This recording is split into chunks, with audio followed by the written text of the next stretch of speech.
Assalamualaikum warahmatullahi wabarakatuh. Pemirsa Lentera Ramadan YN Purwokerto yang berbahagia, alhamdulillah wa syukurillah pada saat ini kita diberi kemampuan oleh Allah Subhanahu wa taala untuk menjalankan kewajiban kita puasa bulan suci Ramadan 1442 Hijriah. Ada beberapa ajaran Islam yang terkait dengan bulan suci Ramadan atau terkait dengan pelaksanaan ibadah puasa Ramadan, yaitu yang kita kenal dengan zakat fitrah. Zakat fitrah bisa dikenal juga dengan istilah zakat nafas, yaitu zakat jiwa, karena memang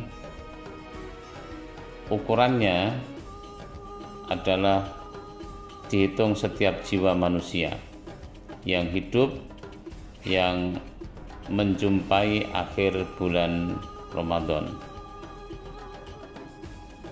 Zakat fitrah itu zakat yang harus dikeluarkan oleh setiap muslim di bulan Ramadan menjelang Idul Fitri, yaitu bagi mereka yang memiliki kemampuan.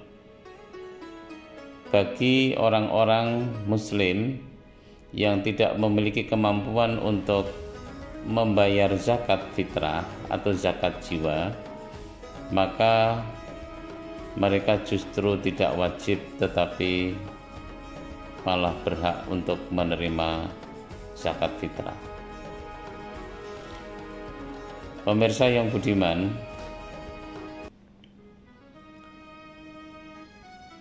ada pertanyaan yang pertama kaitannya dengan kapan zakat fitrah itu dikeluarkan dan berapa yang dikeluarkan. Zakat fitrah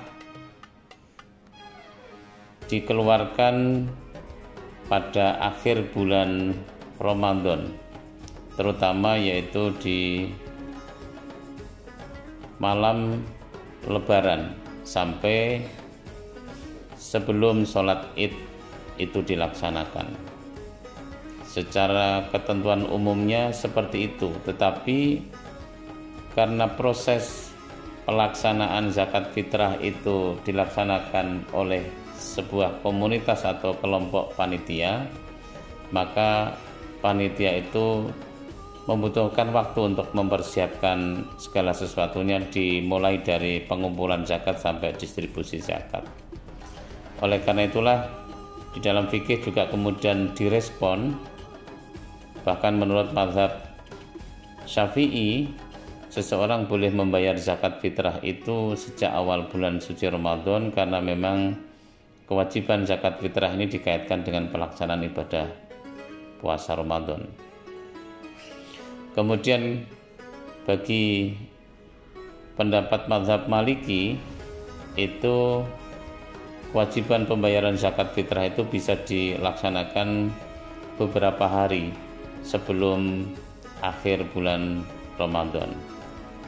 Nah, kalau dianalisis sebenarnya kenapa pada dasarnya pembayaran zakat fitrah itu dilaksanakan di malam Lebaran, yaitu di akhir bulan suci Ramadan, karena untuk memastikan bahwa seseorang itu memang sampai pada kewajiban membayar zakat fitrah atau tidak. Karena ketika seseorang meninggal dunia, misalnya 2 hari sebelum akhir bulan Ramadan atau sebelum maghrib di akhir bulan Ramadan itu, maka dia tidak wajib membayar zakat fitrah. Karena yang diwajibkan membayar zakat fitrah adalah yang menjumpai hari terakhir bulan suci Ramadan. Pemirsa yang budiman, ada beberapa dalil yang terkait dengan zakat fitrah ini, termasuk juga ukurannya nanti, berapa yang dikeluarkan zakat fitrah itu. Ada hadis riwayat Ibnu Umar, farada Rasulullah sallallahu alaihi wasallam zakat al-fitri min Ramadan 'alan nas, so'an min tamrin au min syair ala kulli hurin au 'abdin dzakarin au untha minal muslimin. Rasul Shallallahu Alaihi Wasallam mewajibkan zakat fitrah dari bulan Ramadan atas seluruh manusia, Berapa yang dikeluarkan yaitu so'an min tamrin au min syair, yaitu 1 sok dari tamar atau syair gandum. Ala kulli hurrin au abdin, wajib bagi orang yang merdeka maupun hamba sahaya, zakarin au ungsa, laki-laki maupun perempuan, minal muslimin, dari orang-orang Islam. Jadi kewajiban zakat fitrah itu sebesar 1 sok. Nah, sok itu takaran bukan timbangan. Nah, karena lazimnya kita di Indonesia ini membayar zakat fitrah itu dengan ditimbang, maka kemudian dikonversilah dari sok yang takaran itu menjadi timbangan. Beberapa ulama mencoba untuk membuat konversi ini dari takaran kepada timbangan ini, menghasilkan hasil diantaranya adalah antara 2,5 kg sampai 3,8 kg. Ini kalau ukuran di Indonesia adalah menggunakan beras. Oleh karena itulah ketika seseorang membayar zakat fitrah, maka yang diwajibkan baginya adalah minimal 2,5 kg beras. Nah, kalau di dalam hadis, melihat hadis ini, maka pembayaran zakat fitrah itu berupa tamar atau syair, karena memang di sana kekuatan pokok makanan itu adalah ada syair, kemudian ada tamar atau kurma dan lainnya. Maka bagi kita orang Indonesia yang menjadi kekuatan pokok makanan kita adalah beras misalnya, maka kita wajib mengeluarkan dalam bentuk beras. Nah, siapa yang wajib? Nah, ini ya, siapa yang wajib, yaitu setiap muslim yang merdeka atau hamba sahaya, ini diwajibkan, laki-laki atau perempuan, anak kecil atau dewasa. Lalu bagi keluarga ini yang diwajibkan membayar adalah kepala keluarga. Kepala keluarga lah yang kemudian memberikan pembayaran itu atas nama dirinya dan keluarganya. Kalau terjadi ada orang yang akhir Ramadan itu tidak memiliki bahan pokok makanan beras misalnya, tetapi dia punya kambing, dia punya banyak ayam, meskipun dia tidak punya bahan pokok makanan pada hari itu, ya menurut saya dia masih wajib membayar zakat fitrah, karena dia masih punya kemampuan untuk punya kelebihan di hari lebaran itu untuk dijadikan sebagai bahan pokok makanan. Jadi kalau masih punya kelebihan-kelebihan itu, maka seseorang sudah diwajibkan untuk membayar zakat fitrah. Kemudian ada satu hadis lagi, yaitu riwayat Ibnu Abbas radhiyallahu anhu, farada Rasulullah sallallahu alaihi wasallam zakatal fitri tuhratan lis-shaim minal lagwi war-rafath wa tu'matan lil masakin. Faman addaha qabla shalah fahiya zakatun maqbulah wa man addaha ba'da shalah fahiya shadaqatun minas shadaqat. Rasul sallallahu alaihi wasallam mewajibkan zakat fitrah. Fungsinya tuhratan lis-shaim, yaitu untuk menjadi pembersih atau pensuci bagi orang yang berpuasa. Mensucikan dari mana? Minal lagwi war-rafath, yaitu dari kata-kata yang kurang baik atau kata-kata jorok.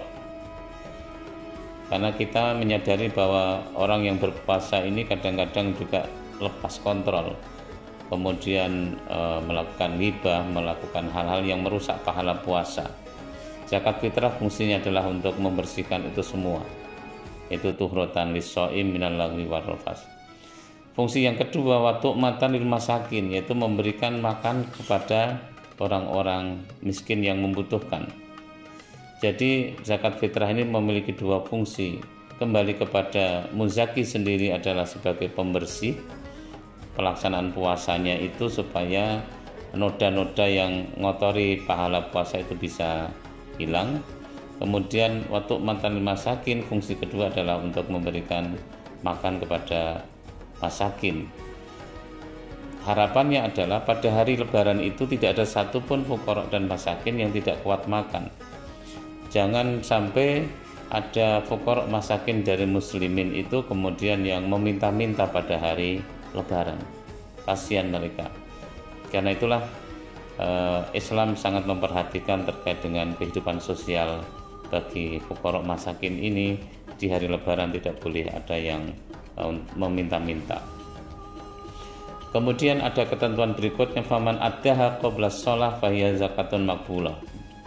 Jadi menunaikan pemberian zakat fitrah ini sebelum sholat Idul Fitri, maka dia termasuk kategori zakat makbulah, yaitu zakat yang diterima sebagai zakat fitrah. Waman addaha ba'da shalah fahiya shadaqatun minas shadaqat. Kalau menunaikan pemberian zakat ini ditunaikan sesudah sholat Idul Fitri, fahiya shadaqatun minas shadaqah. Dia tidak disebut sebagai zakat fitrah tetapi disebut sebagai shadaqah biasa. Inilah yang penting bagi kita, bahwa ketentuan zakat ini adalah dari makanan pokok kita untuk kepentingan masyarakat kita, terutama fakir miskin. Bagi kita juga akan menjadi satu alat untuk membersihkan kekurangan-kekurangan atau noda-noda dalam ibadah puasa kita. Kemudian perbedaan pendapat ulama terkait dengan penyerahan zakat fitrah ini adalah apakah boleh misalnya membayar zakat fitrah itu dalam bentuk uang atau dinar atau dirham. Menurut pandangan mazhab Hanafi atau Hanafiyah, ini dibolehkan membayar dalam bentuk uang.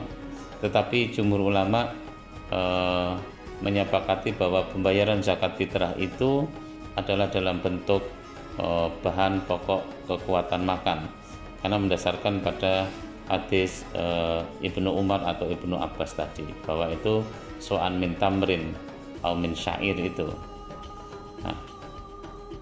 Jadi kalaupun di dalam kepanitiaan itu menerima uang dari pembayaran zakat fitrah, lazimnya di Indonesia ini lalu panitia mengubah atau mereka supaya uang itu dibelikan bahan pokok makanan. Kalau di daerah ini adalah beras, maka panitia kemudian memberikan beras, lalu dalam bentuk beras baru dibagikan kepada para mustahik atau orang-orang yang berhak menerima zakat. Mustahik itu ada fakir miskin, ini orang-orang yang tidak mampu secara ekonomi dalam memenuhi kebutuhan pokok. Kemudian amil itu pengelola zakat. Pengelola zakat itu bisa, kalau di kampung-kampung, di musola, masjid, ya panitia pengelola zakat ini juga punya hak untuk menerima pembagian zakat. Kemudian ada mu'allaf qulubuhum, ini orang yang sedang dijinakkan hatinya, orang yang perlu disadarkan hatinya untuk kembali kepada fitrah kemanusiaannya. Ini perlu dibujuk dengan pemberian zakat. Kemudian riqab, ini orang yang tertindas atau budak, hamba sahaya yang ingin memerdekakan dirinya dengan membayar sejumlah uang kepada tuannya, maka dia dibantu dari dana zakat ini untuk proses pemerdekaan dirinya. Lalu gharim, ini orang yang berutang baik untuk dirinya maupun orang lain. Ini kalau misalnya ada orang yang ngutang banyak ratusan juta untuk kepentingan membangun jembatan yang menghubungkan antara satu daerah dengan daerah lain, satu desa dengan desa yang lain, ini kemudian dia dibantu dari dana zakat, itu boleh. Ini namanya kategorinya adalah gharim. Atau orang yang mempunyai hutang kemudian karena bangkrut tidak bisa membayar hutang, ini juga bisa diberi dari dana zakat. Kemudian sabilillah itu dulu adalah orang yang mempertahankan Islam, yaitu tentara perang dari kaum muslimin. Kemudian untuk sekarang karena sudah jarang ditemukan tentara perang, maka sabilillah itu adalah orang-orang yang mempertahankan Islam, yaitu orang-orang yang mengajarkan Islam. Ada guru-guru TPQ, guru-guru di musola, di masjid, guru-guru madrasah diniyah yang belum mendapatkan gaji yang layak. Itulah orang-orang yang saya kira perlu diberi dana zakat ini sebagai imbalan jerih payah mereka untuk memperjuangkan Islam, mempertahankan Islam. Kemudian yang terakhir adalah Ibnu Sabil, ini adalah musafir, orang-orang yang sedang bepergian yang kehabisan bekal. Untuk zaman sekarang orang yang bepergian tetapi kaya raya membawa ATM, di mana-mana ada ATM, ya tidak perlu diberi dana zakat. Jadi Ibnu Sabil ini adalah musafir yang betul-betul memang kehabisan biaya untuk pulang pergi, transportasi dan kebutuhan logistik di perjalanan. Nah, kemudian makna musafir ini kemudian diperluas lagi untuk makna kekiniannya adalah orang-orang yang sedang tidak di tempat asalnya. Misalnya pengungsi, kalau ada bencana alam kemudian banyak pengungsi ini juga bisa diberi dana zakat atas nama Ibnu Sabil, karena di pengungsian dia membutuhkan ini semua, sama halnya dengan ketika dia di luar daerah karena bepergian atau yang lainnya. Ini pemirsa yang budiman yang bisa saya sampaikan terkait dengan zakat fitrah. Mudah-mudahan setelah kita menjalankan ibadah puasa Ramadan selama 1 bulan penuh, kita bisa sempurnakan dengan membayar zakat fitrah yang fungsinya selain untuk diri kita juga untuk fuqara masakin yang memang membutuhkan. Diharapkan supaya fakir miskin pada hari lebaran itu sama-sama bahagia, sama-sama merasakan hari kemenangan bagi kita atau kebersamaan bersama kita semua. Mudah-mudahan ada manfaatnya. Kurang lebihnya mohon maaf, billahi taufiq wal hidayah. Assalamualaikum warahmatullahi wabarakatuh.